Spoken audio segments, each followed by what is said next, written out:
اور ماننے پہ آنا تو پتھر کے سامنے ہاتھ جوڑ کے بیٹھ جائے.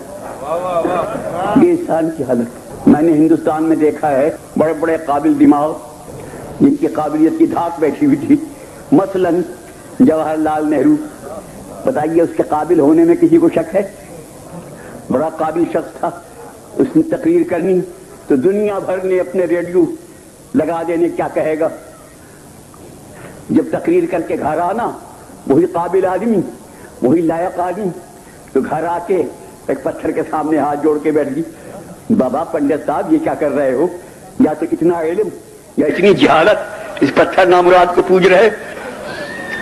تو اس نے یہ جواب دیا کہ آپ کی غلط فہمی ہے, آپ کو سمجھ نہیں آئی. ہم اس پتھر کو نہیں پوجتے. پھر کسے پوجتے ہو؟ ہم سرو شکتیمان کو پوجتے ہیں, نراکار کو پوجتے ہیں, پرم آتما کو پوجتے ہیں, پرم ایشور کو پوجتے ہیں. ان کے معنی ہے اللہ. تو یہ پتھر کو سامنے رکھا ہے کہ ہم گنہگار ہیں, اللہ کے سامنے جاتے ہوئے شرم آتی ہے. ہم نے اس پتھر کو وسیلہ بنایا ہے, اس کی آڑ میں اللہ کے سامنے چلے جاتے ہیں.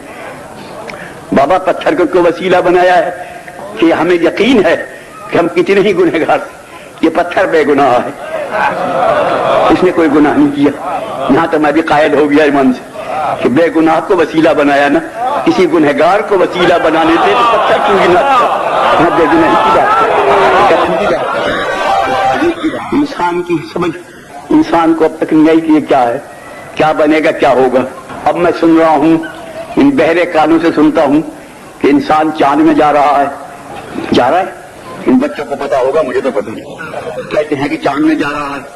جب سے اس نے چاند میں جانا شروع کیا ہے تو روز فرشتے میٹنگ کرتے ہیں. ان میں آپس میں یہ گفتگو ہوتی ہے کہ خدا خیر کرے, جنت سے نکالا ہوا پھر واپس آ رہا ہے, ایسا جانے کہاں پہنچے گا, کیا بنے گا, کیا ہوگا. من عرف نفسہ فقد عرف ربہ. جو انسان کو سمجھ لے اسے خدا کی معرفت میں ایسا نہیں ہو جائے. یہ سمجھ میں آنے والا مجمع نہیں. انسان عجیب چیز ہے. ایک ریچھ والا آ جاتا ہے ریچھ لے کے بازار میں, وہ ریچھ سے تماشا کراتا ہے. دنیا اکٹھی ہے چاروں طرف, پیسے دے رہی ہے. ریچھ کیا بنتا ہے؟ نمبردار بن کے چل رہا ہے. ایک مصنوعی جعلی فرضی نمبردار کو دیکھ لے دنیا آ جاتی. اصلی نمبردار جتنی چاہے بازار سے گزر جائے کوئی پوچھتا بھی نہیں. پھر یہ ریچھ بیچارہ نمبردار بن کے ریچھ کا ریچھ ہی ہے کیونکہ باغ دوسرے کے ہاتھ میں ہے. مجمع اکٹھا ہو جاتا ہے. مجمع کے اکٹھا ہونے سے یہ نہ سمجھو کہ حق ہے, ہر مصنوعی کے گرد اکٹھا ہو جاتا ہے, ہر فرضی کے گرد اکٹھا ہو جاتا ہے. اس نے مصنوعی خدا بھی بنائے, پتھر کے بنائے, مٹی کے بنائے, لکڑیوں کے بنائے. رفتہ رفتہ اس نے انسان کو خدا بنا دیا. تو بھائی ایسے انسان گزرے ہیں یا نہیں جن کو خدا بنایا؟ گزرے ہیں. جہاں تک مجھے یاد ہے آدم کی نسل میں 4 آدمی ایسے گزرے ہیں جنہیں انسانوں نے خدا کہا. میں نہیں کہتا وہ خدا تھے نا, انسانوں نے انہیں خدا کہا ہے. 4 آدمی میرے ذہن میں ہیں, آپ کو اگر اور معلوم ہو تو ہوگا. میرے ذہن میں صرف 4 آدمی ہیں جنہیں انسانوں نے خدا کہا. ان 4 کے نام: پہلا نمرود, یاد رکھیں گے نا آپ, پہلا نمرود, دوسرا فرعون, تیسرا شداد, چوتھا علی. ان 4 کو دنیا نے خدا کہا. ان 4 میں کا پہلا نمرود, دوسرا فرعون, تیسرا شداد, چوتھا علی. ان 4 کو دنیا نے خدا کہا ہے. اور 5واں آدمی مجھے کوئی یاد نہیں. اب آپ کی مرضی, چاہے 4 کو یکساں سمجھیں چاہے کچھ فرق سمجھیں, بہنوں ان 4 کو دنیا نے خدا کہا ہے. ان میں کیا فرق تھا؟ بظاہر یہ فرق تھا کہ پہلے 3 یعنی نمرود, فرعون, شداد لوگوں کو کہتے تھے ہمیں خدا کہو, نہیں کہو گے تو ہم قتل کر دیں گے. لوگ قتل سے ڈرتے انہیں خدا کہتے تھے. اور چوتھا کہتا تھا خبردار مجھے خدا نہ کہنا, کہو گے تو قتل کر دوں گا. یہ فرق ہے یا نہیں؟ قتل سے ڈر کے خدا کہنا اور بات ہے, اور قتل ہو کے خدا کہنا.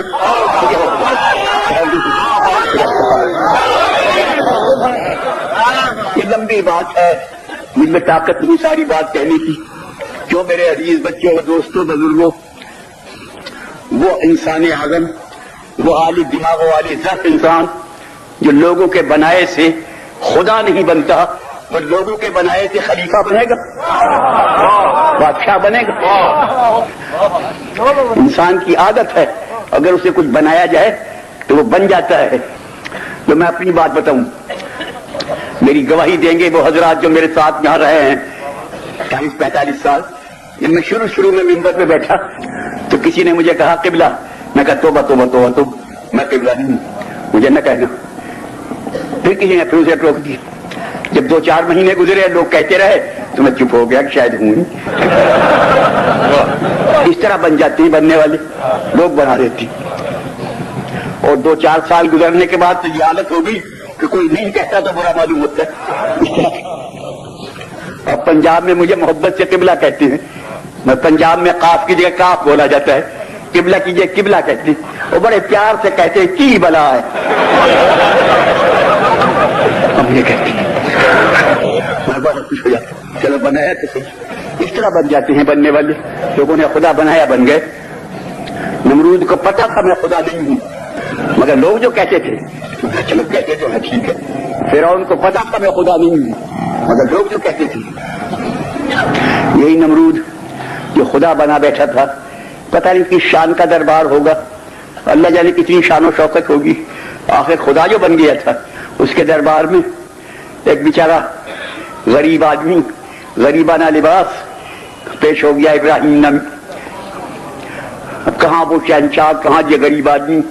کہا تو خدا ہے کہ ہاں میں خدا، کہ خدا سورج کو مشرق سے نکالتا ہے، اگر تو خدا ہے تو مغرب سے نکال۔ یہ قرآن میں ہے یا نہیں؟